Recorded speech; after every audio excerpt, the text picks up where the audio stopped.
Thank you. All right.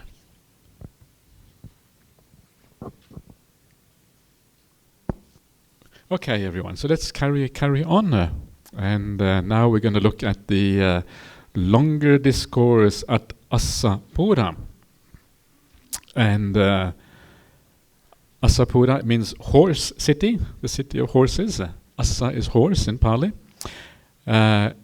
And this is just a short extract from this sutta concerning with the 5 hindrances. And just to see how the 5 hindrances also are like a prison in a way, and they kind of enslave you, and so we want to overcome these 5 hindrances too. So let's have a quick look at this sutta from Asapura. Suppose a man who had gotten into debt were to apply himself to work, and his efforts proved successful. He would pay off the original loan and have enough left over to support his partner. Thinking about this, he would be filled with joy and happiness.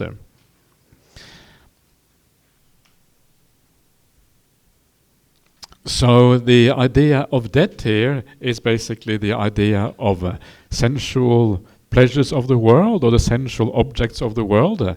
So when we attach to all of those objects of the world, then it's like we have a debt for the future. Because the moment you attach, you also will have to let go eventually. And that letting go can be difficult. That's the debt, maybe with interest rates, with interest that you have to pay off in the future. And so it's a bit like the simile of the grass torch. There will be consequences when you attach to the objects of 5 sense objects of the world. And so then you apply yourself, you overcome that through the Dhamma, through practicing the path. So you pay off the original loan, you pay off the interest, and then you also gain some benefits from that, that you can support other people with, your partners, your kalyanamitas. You become one of these wise people who gain the insight through the overcoming of these things, that you can share some of that insight with the people around you. And that's wonderful. So that, of course, leads to joy and happiness when you do that. So again, 5 sense world is like a prison of debt. You are in debt, so that's kind of an unpleasant thing. And so our job is to pay that off, which means we get out of that prison of debt.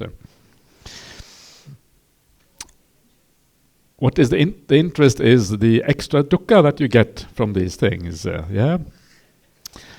Suppose a person was sick, suffering, and gravely ill. They would lose their appetite and get physically weak. But after some time, they would recover from that illness and regain their appetite and strength. Thinking about this, they would be filled with joy and happiness. So being sick, suffering, and gravely ill is like being angry. And when you're angry, you kind of lose your bearings, you lose your appetite, you get physically weak, you become, everything kind of goes wrong when you get angry. But then you learn the Dhamma of the Buddha, you learn how to view people in the right way, you learn how to build up your appreciation of your fellow members of this planet. And as you do so, you overcome that illness, the illness of ill will.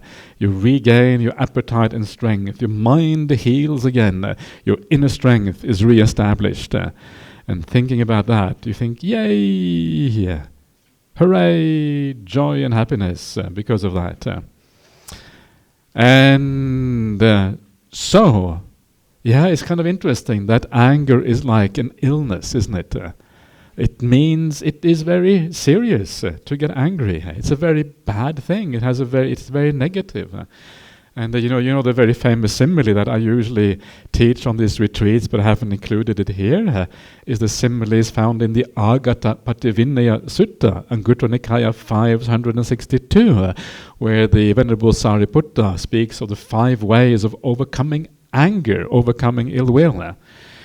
And a lot of the time, the overcoming of anger happens by focusing on the good qualities of other people. So you see the good qualities, then you can have metta, you can have goodwill towards them because they are good people. But sometimes there are no good qualities to be seen. The good qualities are far away, really dodgy people, and all you can see is badness. And if all you can see is badness, you cannot really have metta, and then you have compassion instead. That's kind of the idea. And so when you see all bad qualities in someone, like someone who is angry all the time, it's very difficult to see good qualities in them if they're always angry. Some people have a lot of anger, and then that's kind of really painful. And then the Venerable Sariputta says that the way you should view a person with all bad qualities is like someone walking through the wilderness, and they are sick, and there is no doctor, there is no medicine, there is no nurse, there is no food, there are no people, there is no nothing. Whatever. There isn't anything useful anyway for this person. And so then what do you feel for that person? If you are standing from a mountaintop and you see this person, you can't really intervene directly because they are too far away or whatever. How do you feel for a person who is sick like that, walking towards their demise? They're probably going to die because there's no one to help them. How do you feel? Well, you tend to feel compassion. They are not sick because they want to be sick, but it's the nature of the human body to get sick every now and again, and there's no one to help them. You tend to feel compassion towards them. Let me see if I can help. What can I do for you? You run off that mountaintop. Maybe you can reach them in time before they die. And then you bring a doctor, you bring some medicines or whatever. And it's the same thing with them, because they are walking towards their demise and a bad future.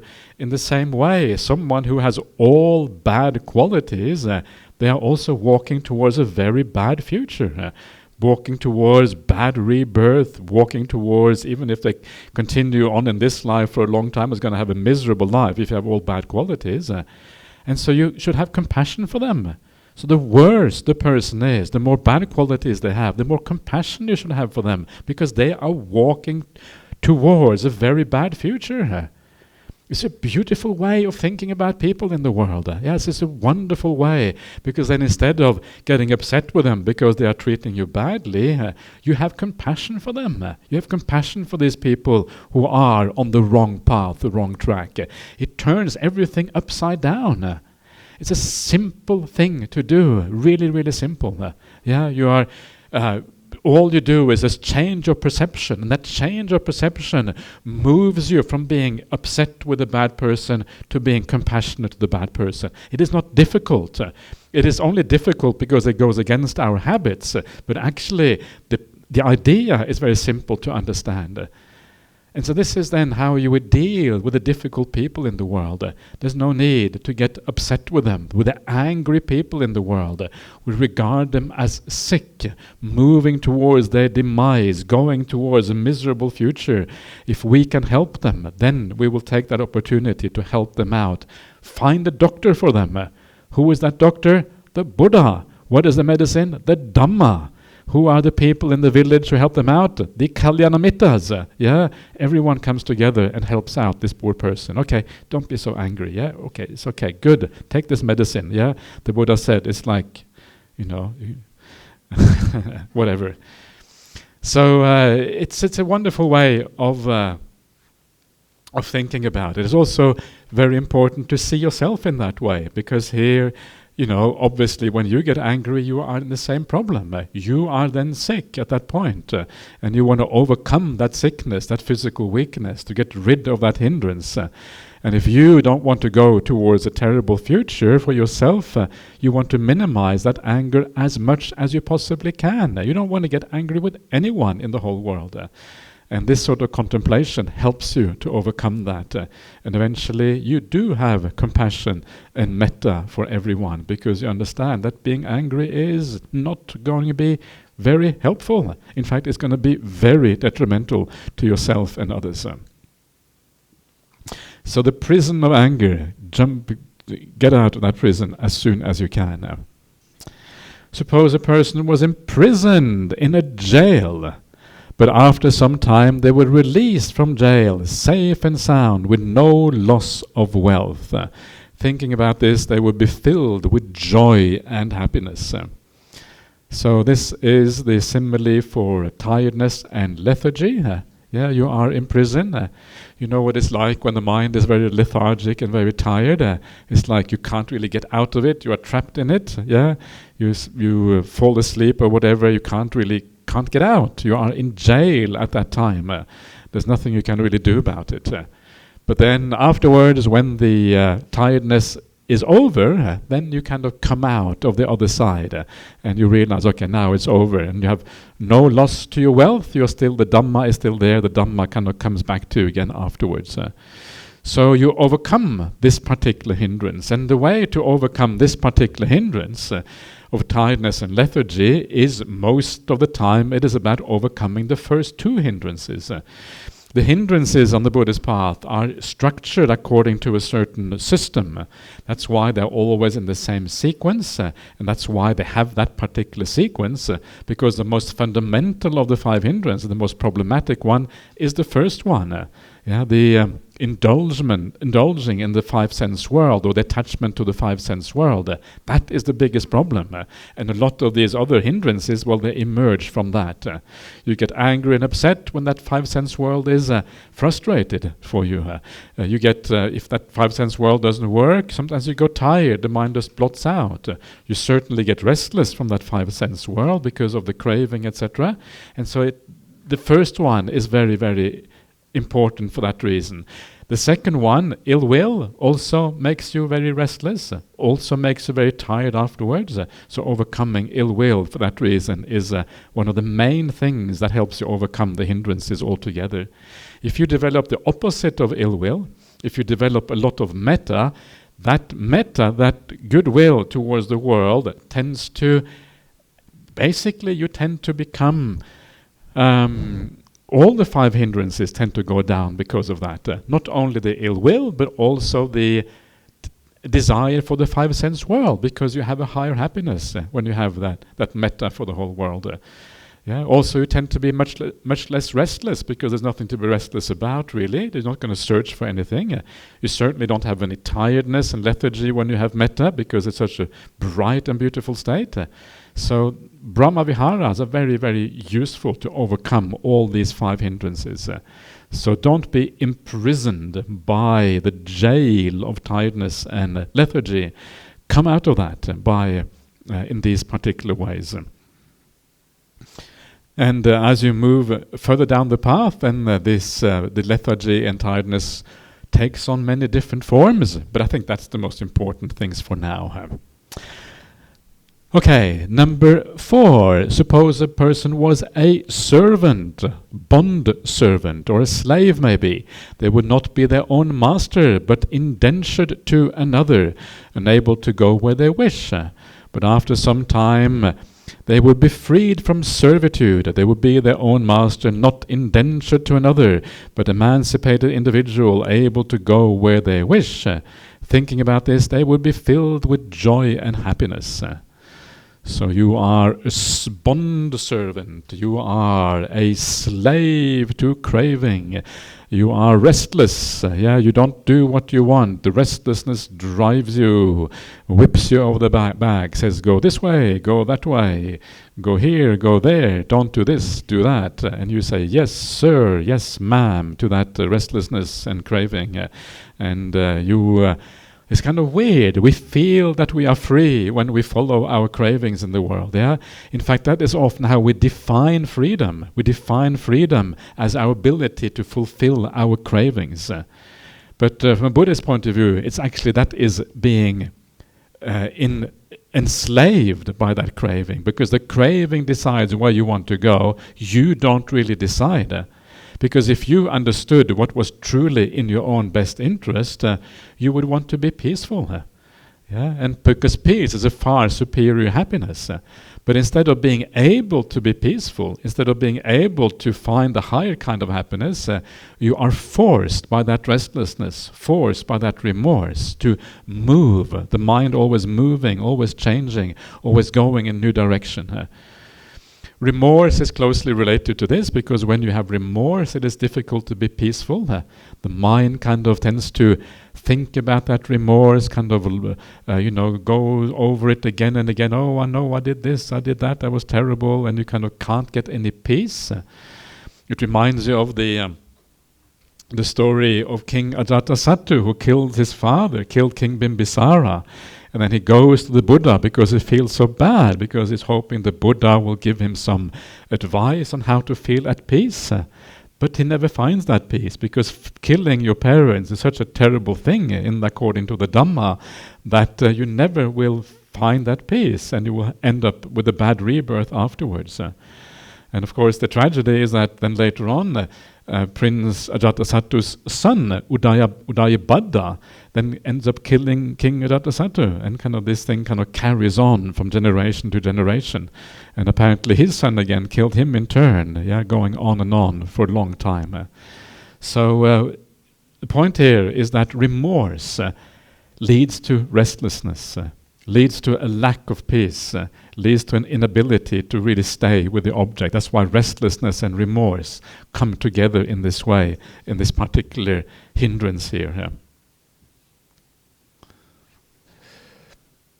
And so then when you are released from that, again, you are joyful and happy, because you know that the problem of this hindrance.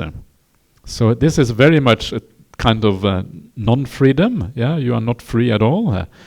And this, of course, is very much to do with what Ajahn Brahm talks about. The freedom from desire is far more powerful than the freedom of desire. The freedom of desire is really just slavery, but the freedom from desire is the end of slavery. That's kind of the point here. So,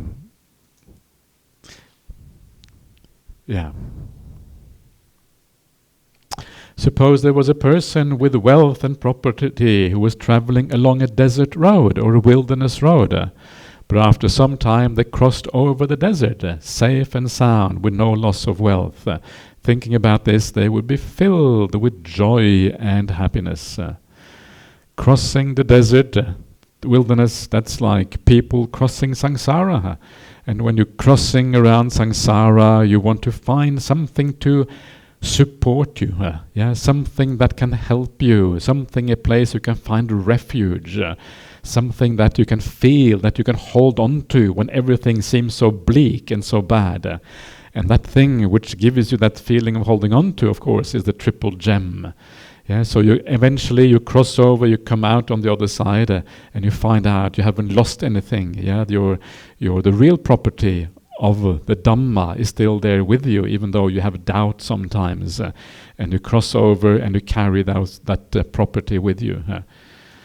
So doubt here is the doubt about what is wholesome and unwholesome, what are wholesome teachings, unwholesome teachings, what are wholesome qualities of mind, and what are unwholesome qualities of mind. And eventually when you reach samadhi, these things become clarified, and all the doubt is gone when you come to samadhi eventually. So I think we underestimate the power of having a refuge in life, the power of having the Dhamma as a kind of support. You have something really, really valuable, and those people in the world who haven't got this, they are really missing out. They are on a desert road. Their life is dry. Their life is missing in support. Their life is missing in a refuge. So just having that Dhamma, something to guide you, something to point the direction, someone who can kind of help you find the way in this kind of samsaric existence, is something extremely powerful. And sometimes I don't think we kind of know how lucky we are that we have this ability, and we have that confidence in something so useful in our life. So there you are, 5 hindrances, and why they are really problematic.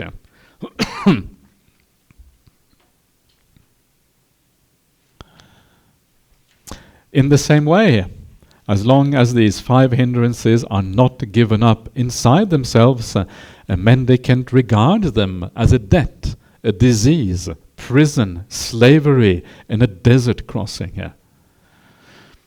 So again, when you see these hindrances inside of yourself, you have a way of contemplating them. You're contemplating them through these kind of ideas. And then you start to understand that there is a greater liberation and freedom on the other side of these 5 hindrances.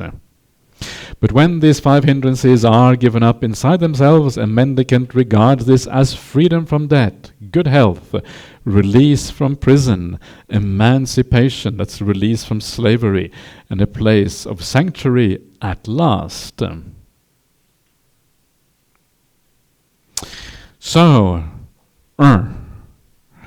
now what? Okay, more. Well, still more. It's amazing. There's so many suttas. Okay, so no, I don't want to move on to the next sutta. Too many sometimes. We have to kind of. I think we need a little bit of a. So, yeah. Anyway, so maybe if anyone wants to say anything, this is a good time to say something. So please say things. Does anyone want to say anything? Ajahn, Please. I remember reading something about 10 hindrances. Are these the same? Or is it part of the 10 hindrances? Or should we just focus on the 5 hindrances and don't bother about the others? I think 10 hindrances, there is the 10 Vipassana Upakilesa, I think they talk about the 10 hindrances of insight, or the 10 defilements with insight defilement, something like that. So this is a commentarial thing they have in the commentaries. It is related to the Upakilesas of the Upakilesa Sutta. It's a more refined division into hindrances and things. But the main teaching of hindrances in the suttas is the 5 hindrances. That's by far the most important one. So if you stick to that, I think you will be fine. Yeah, that's the most important one. Ajahn, just something to share regarding anxiety. In my personal experiences for people who have anxiety, especially lots of anxiety, fear, worry, and also anger at the same time, it all comes together as a package somehow, and it gets younger now among younger people. Right. Somehow pressures of work and family and all that. And I find through, I don't know, maybe from my personal experience is that it's not as enough just to give them the tools how to overcome, but it's also the kind of company of people they hang out with. Yeah.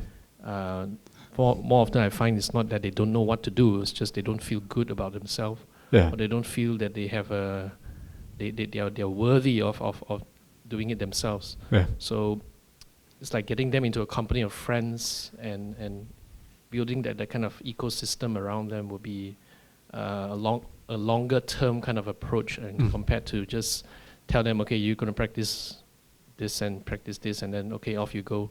Right. And we have a meditation group going, and it's been going on for months now, and some of them, they come and say not that the meditation is any good, it's just that they feel that the company of people they're hanging out with, and that kind of drives them to be less of anxiety.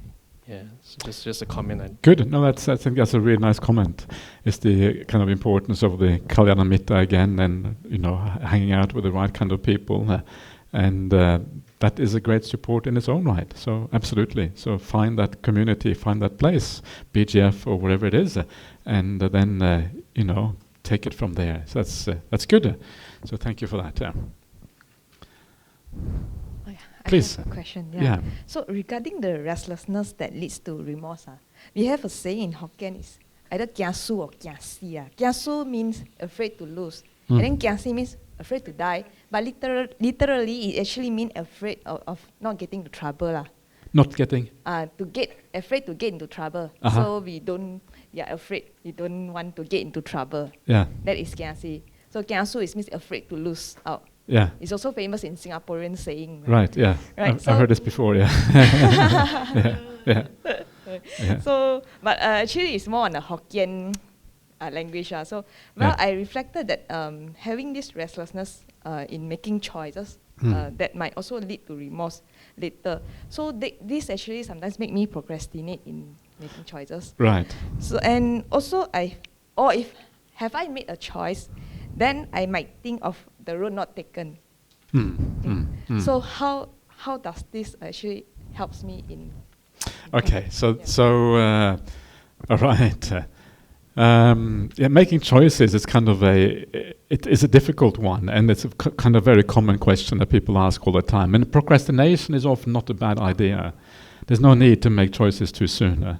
Not recommended to make it too soon. Might as well wait till it really is necessary to make a choice. And in the meantime, you build up more understanding. You build up more more data on what is the right thing to do. And so you wait. So if you can wait. There's often no urgency with making choices. But if you're going to make a choice, then there is a number of ways to do that. There's a standard ways that kind of the Buddha also talks about these things. And one of to me, the most best way to make a choice is to ask yourself what is going to have the best spiritual value in your life of those options that are open to you. Often we think about value in the wrong way. But value is about, which choice is going to make you most able to practice the Noble Eightfold Path? So often you are in a company and the boss maybe says, okay, you have this new job that is free. And then we think, okay, what is it going to be like? Am I going to enjoy that job? What is the salary? Who are my co-workers? These are the questions. Actually, they may be the wrong questions to ask. The questions should be rather, which of these jobs is going to give me the best opportunity to practice the Noble Eightfold Path? Where can I be the most kind? Where do I have not so much stress, so I feel at ease in my life? Where can I actually develop all of these good qualities? That is maybe what we should be asking instead. The same thing about where you live. Where should I live? Should I live here, or should I live in Johor Bahru, or in Penang, or in Singapore, or in Perth, or in Tokyo, or whatever? What's the best place to live, right? Where is it best to practice Dhamma? That should be kind of the underlying thing. And so always, what is going to lead to the most good qualities and what is going to reduce my bad qualities, that is often how we should make choices in life. The spiritual life should always be the primary thing, and everything else is secondary. That's a really helpful way, because straight away it kind of cuts out some of the silly things. That's number one in making choices. And then you can also wait. Sometimes it may not be clear, so you wait until it kind of clarifies. The second thing is you should know the state of your mind when you make a choice. Very often our state of mind is coming from the wrong place. We're coming from desire, we're coming from some confusion or whatever. And whenever you have a desire or confusion or ill will or whatever, your mind doesn't have the clarity to make good choices. It's impossible. Sometimes the question is, should we make a choice from our intuition, or should it be like a rational choice where we think it out? And the answer is that, the rationality is sometimes good. Intuition is sometimes good. But when is it bad? It is bad when you have defilements of the mind. If the mind is defiled, your rationality is going to be flawed. Your intuition is also going to be flawed. But when your mind is in a kind of an easy state, you feel relaxed, you are at ease, you feel a degree of clarity or whatever, there aren't any obvious defilements there, then both your rationality and your intuition are going to be quite good, because your mind is at ease. There is no kind of ulterior motives driving that intuition or driving the rationality. And so this is a beautiful way. So wait till you kind of go on a meditation retreat, Then you make the choice. You sit back, you're just relaxing, and suddenly one day the light bulb goes on. Of course, that is the answer. Sometimes it's weird. Sometimes the answer is so obvious once you see it. And in the meantime, it is kind of so hard to see. But suddenly one day the light bulb goes on. Bang, now I know. And then you take it. Ajahn Brahm has this beautiful idea of like waiting for the bus. That's simile. It's a nice idea. So if you have a choice to make, it's like waiting for the bus. You're sitting at the bus stop, and then you kind of look at the bus coming. It has kind of the destination written on the front, right? You look at the destination. It says Johor Bahru. Nah, not going to go to Johor Bahru. Okay, so you don't go to Johor Bahru. Look at the next destination. Penang. No, you don't want to go to Penang, so don't go there. Next destination, Nibbana. Okay, go take that one, And so you wait for the right bus, and you just wait until the bus feels right. And one day it is the right bus.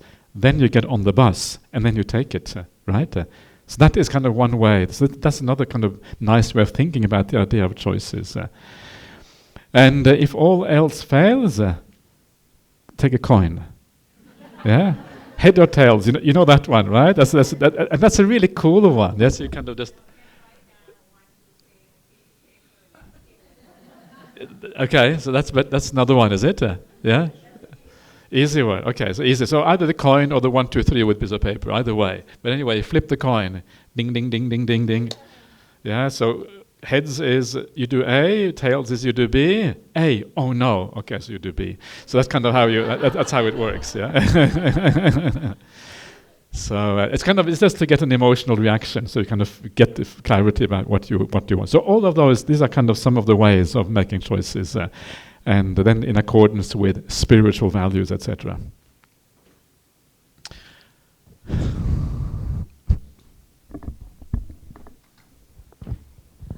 Ajahn, just follow on Anna's question.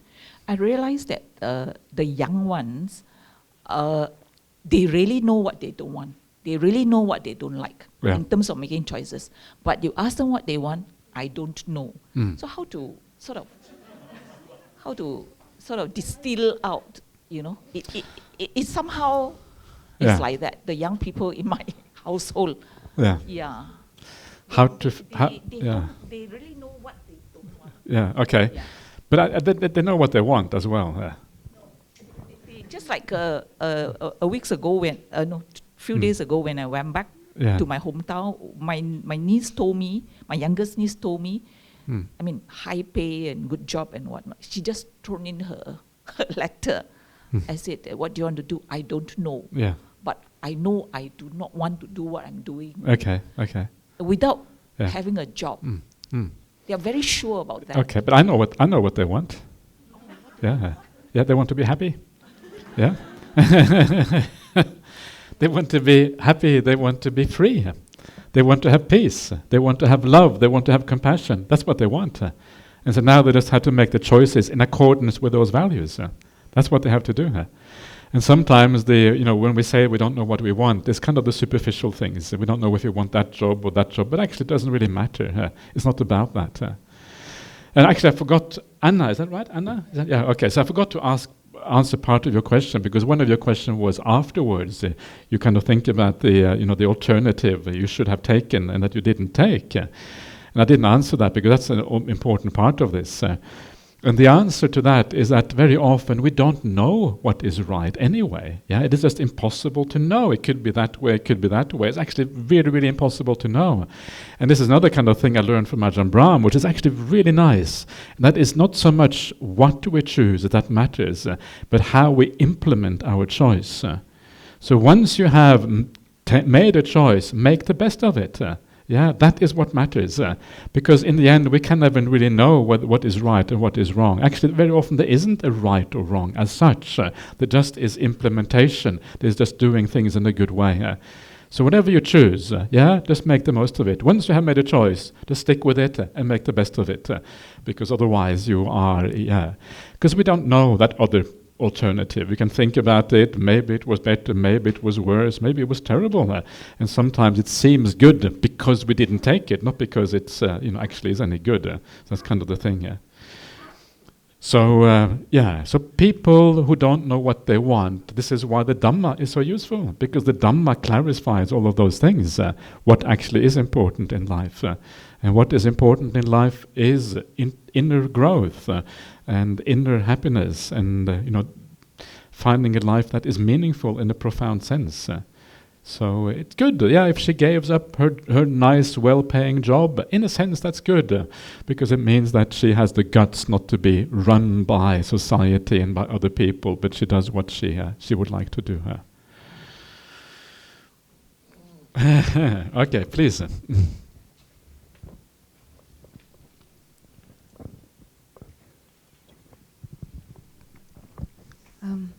Ajahn, you mentioned about remorse, and that the remorse will make you never be peaceful. Never be peaceful. Remorse. Yeah. So I have a strong aversion towards cockroach. So so this sanya or perception developed when I was small. We went to our grandmother's house, and then we will be sleeping on the floor, and then a cockroach entered my sister's ear, and then she will be crying for many days, and it had a strong impact for me. Yeah. So basically keeping the 5 precepts is okay, except for the first one, particularly against cockroach. So I even killed cockroaches using my cats, like to dampen the bad karma, but it's still killing. Anyway, how to change this perception or deep hatred towards something that I have developed for years? Yeah. Well, what you have to do is you have to develop compassion for the cockroach. That's what you have to do. Can do. Can. Of course you can. The reason why you think you can't is because of the sense of self. The sense of self makes things look permanent, but they are not permanent. Your perception can change. It will change. That's just the way things are. If you think it can't change, it's because of wrong view. That's the reason. So what you have to do is you have to remember that all beings want to live. All beings want to be happy. When the cockroach is running around the floor, it is just trying to find a life of its own, trying to find some food. If it entered your sister's ear, probably it thought it was a nice place to hang out. Yeah, that's what it thought. But that was a mistake. It was the wrong place to hang out. If a cockroach is probably very afraid, a cockroach. You are a small creature, these enormous beings running after you with a shoe, trying to slap you down to kill you. Imagine how scary that is. They're probably really, really frightened. They want to live. Cockroaches are a bit like us, in the sense that they want to live, they want to exist, they want to be happy, they want to avoid pain. So try to put yourself in the cockroach's position. This is kind of the idea. But sometimes I will say that, look, I attended Ajahns retreat today and bang, I bang on the cockroach and may I transfer some of the good merits to you. I just don't know how to, Try to find a way to catch the cockroach. Yeah, have a box or something like that you put over the cockroach, then you have a piece of paper you put underneath, and then throw it outside. It'll come back in. Throw them a fair way away. Yeah, take them outside. Take them wherever you can. And as you do that,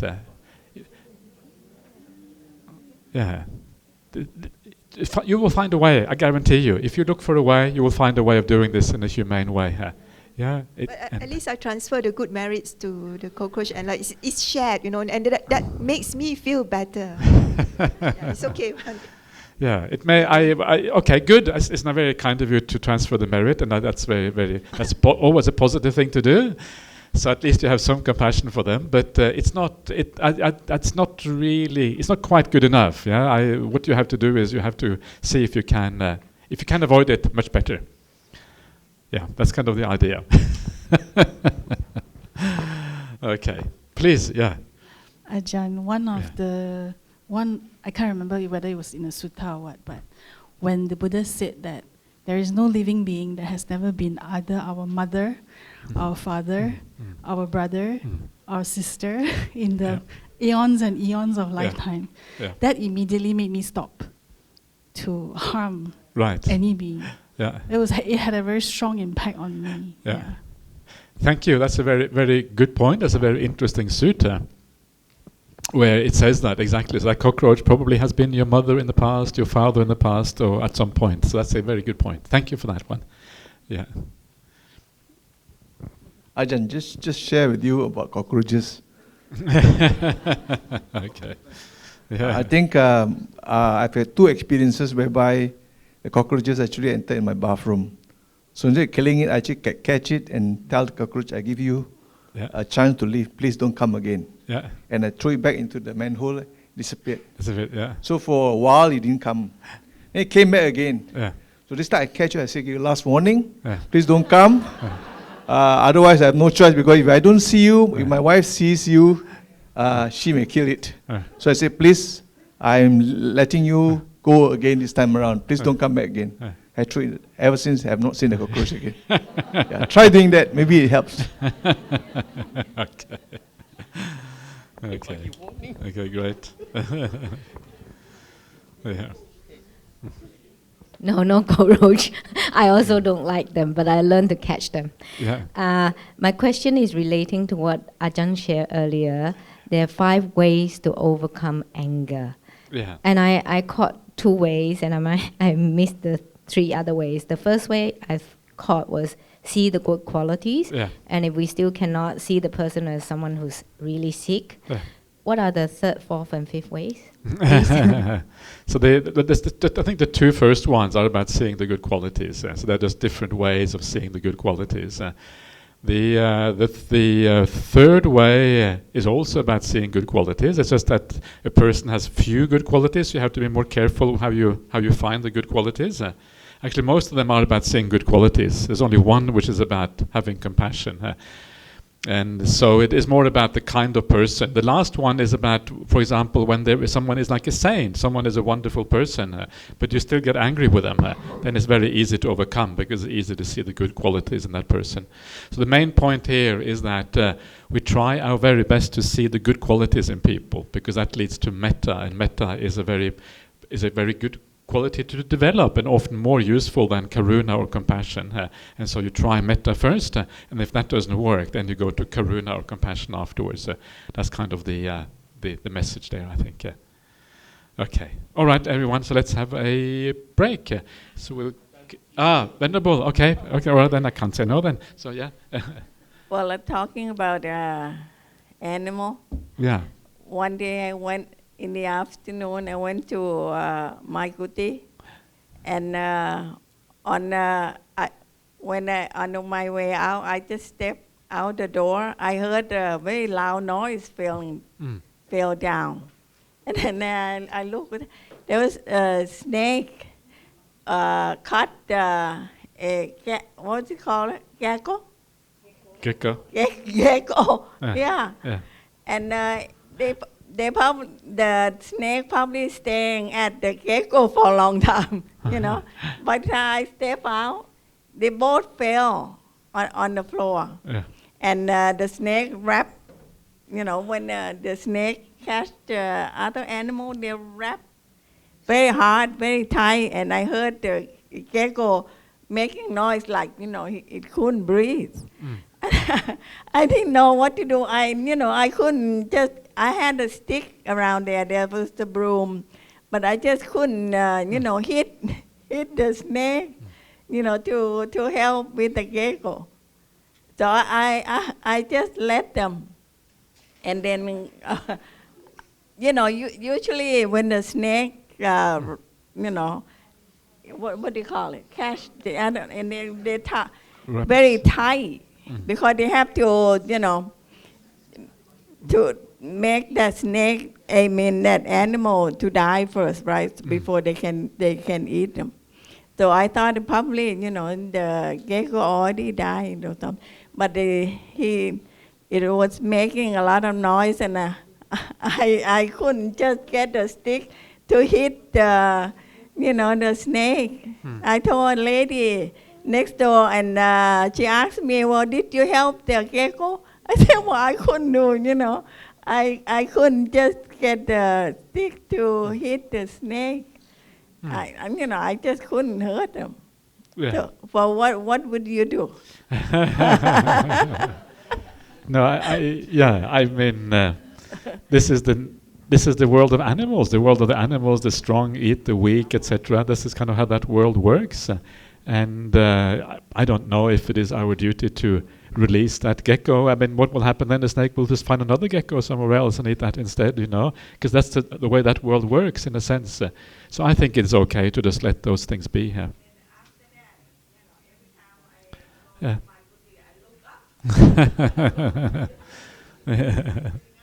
Yeah. Okay, everyone, let's have a break. Let's see you back again at 3:45, 3:45.